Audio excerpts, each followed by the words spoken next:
Gurit bocah pahlawanku dening Kwina kelas 5 Amru SD Muhammadiyah Sidoarum Godean Sleman. Oh pahlawanku, wutahing ludiramu nyirami Ibu Pertiwi iki kanggo nggayuh kamardikan sejati. Senadyan sang ibumu ora bisa turu ing bengi lan awan amarga mung mikirake sliramu.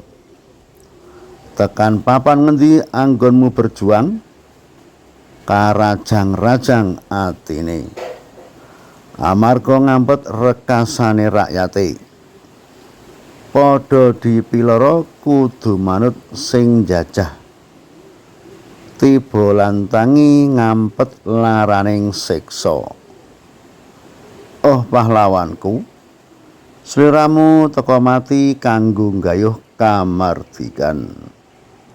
Bektimu marang bangsa ora bisa dideleng. Mugia Gusti Allah paring pimales marang sliramu.